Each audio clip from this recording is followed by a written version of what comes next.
नमस्कार मेरे प्यारे दोस्तों, स्वागत है आप सभी का एक बार फिर से आपके अपने YouTube channel mister cool Ash the teacher में। दोस्तों थंबनेल देख करके तो आप समझ ही गए होंगे कि आज की हमारी चर्चा आखिरकार किस बारे में होने वाली है।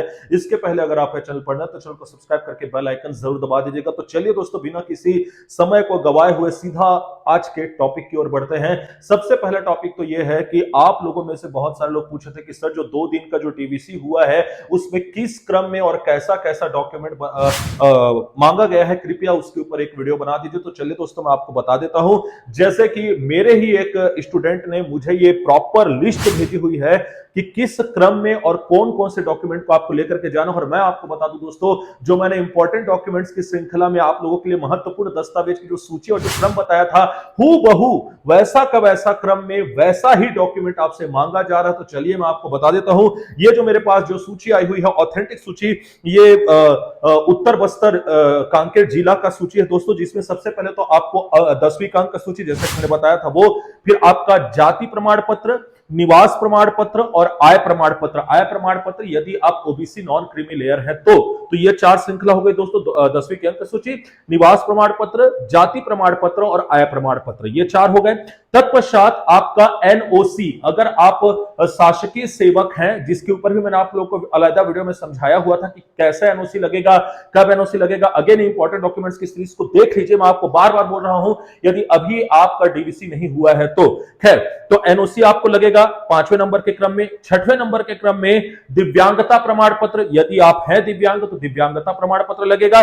तत्पश्चात 12वीं का अंक सूची, जैसा कि मैंने आप लोगों को पहले ही बताया था, 12वीं का अंक सूची। तत्पश्चात स्नातक उपाधि अर्थात ग्रेजुएशन का आपका मार्कशीट, ऑथेंटिक मार्कशीट और उसका 2 सेट फोटोकॉपी, जैसे कि मैंने आप लोगों को बताया था।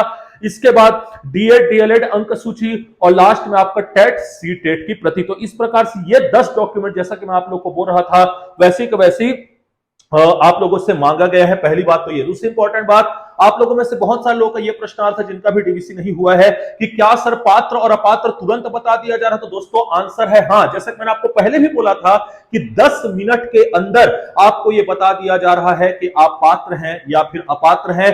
तो इस प्रकार से त्वरित प्रभाव से आपको ये चीजें क्लियर कर दी जा रही हैं। तो यह हो गई दूसरी बात दोस्तों। अब एक इंपॉर्टेंट क्वेश्चन की ओर चलते हैं, जो कि इंस्टाग्राम पर मेरे एक फॉलोवर ने मुझसे पूछा, मेरे एक सब्सक्राइबर ने मुझसे पूछा और उन्होंने ये रिक्वेस्ट किया कि इसके ऊपर मैं वीडियो बना करके भी बात कर दूं।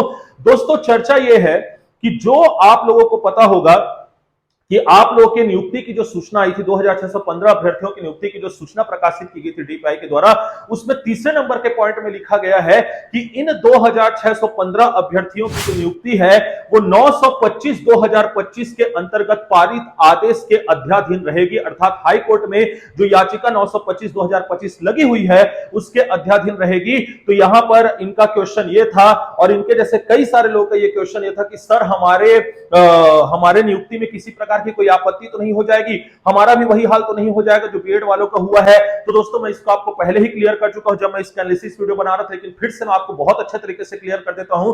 दोस्तों देखिए, 925/2025 के अंतर्गत 2 और मामले संलग्न है, 1179/2025 और आपका 942/2025, जिसके ऊपर मैंने आप लोगों को रेगुलरली अपडेट दिया हुआ है और इसकी सुनवाई 2 हफ्ते के बाद होने वाली थी, जो पिछली सुनवाई हुई है उसके बाद। लेकिन आप अभी देख सकते हैं कि इस मामले में next date is not given, यही अभी शो हो रहा है। पहली बात तो ये। दूसरी इंपॉर्टेंट बात दोस्तों, ये याचिका उन अभ्यर्थियों ने लगाई हुई थी जिनके पास बीएड और डीएड दोनों की डिग्री थी और जिनका ये कहना था कि हमें इस पंचम चरण डीवीसी में प्रॉपर मौका मिलना चाहिए क्योंकि हमारे पास डीएड की भी डिग्री है। इसीलिए मैंने इसे डीएड वर्सेस डीएड केस नाम दिया हुआ था दोस्तों। तो यहां पर मैं आपको बता दूं कि यदि आपके पास ऑथेंटिक डीएड की डिग्री है, यदि आपका डीएड सर्टिफिकेट ओरिजिनल है, यदि आपने डीएड को पास किया हुआ है, तो दोस्तों आपको बिल्कुल पूरी तरीके से घबराने की जरूरत बिल्कुल भी नहीं है, क्योंकि आप पूरी तरीके से सिक्योर हैं, आपकी नियुक्ति पूरी तरीके से सिक्योर है। ये आउटकम के सब्जेक्ट टू आउटकम वाला मैटर सिर्फ और सिर्फ उनके लिए है जिनकी डिग्री ओरिजिनल नहीं पाई जाएगी या जिनकी डिग्री फर्जी पाई जाएगी। और अगर आपके साथ ऐसी कंडीशन नहीं है तो आपको टेंशन लेने की कतई भी आवश्यकता नहीं है। तो दोस्तों ये बात आप अपने गांठ बांध लीजिए कि यदि आपकी डिग्री में किसी प्रकार का कोई भी झूल नहीं है तो आप बेशक निश्चिंत होकर के आजीवन अपनी नौकरी कीजिए, आपको कोई भी किसी प्रकार की दिक्कत नहीं होगी। सब्जेक्ट टू आउटकम के मैटर में 925/2025 में स्पष्ट रूप से ऑनरेबल जस्टिस अमितेंद्र किशोर प्रसाद जी ने यही कहा था कि भाई पात्र और अपात्र का पूरा डिसीजन डीपीआई सीजी व्यापम इनका होगा, इसमें कोर्ट का कोई भी हस्तक्षेप नहीं होगा। तो अगर आप इनके द्वारा पात्र कर दिए जाते हैं आपके डीवीसी में, तो फिर भैया आपको किसी प्रकार से कोई भी टेंशन लेने की आवश्यकता नहीं है। तो आशा करता हूं दोस्तों आपके समस्त प्रश्नों का जवाब इस वीडियो के माध्यम से प्राप्त हो गया होगा। अगर ऐसा है तो वीडियो को ज्यादा से ज्यादा लाइक कीजिए, ज्यादा से ज्यादा शेयर कीजिए।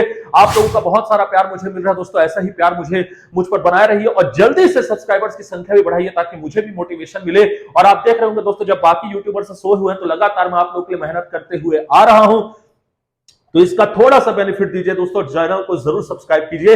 इसके अलावा टेलीग्राम चैनल को ज्वाइन करना अत्यंत इंपॉर्टेंट है, क्योंकि उसमें मैंने नई शिक्षक भर्ती को लेकर के भी अपडेट देना चालू कर दिया, तो जाकर के टेलीग्राम चैनल को ज्वाइन कर लीजिएगा। इसके अलावा अपनी किसी प्रकार की क्वेरीज को मुझसे शांत करने के लिए पर जरूर फॉलो करिएगा। मैं मिलूंगा आपसे नेक्स्ट वीडियो में, तब तक के लिए धन्यवाद।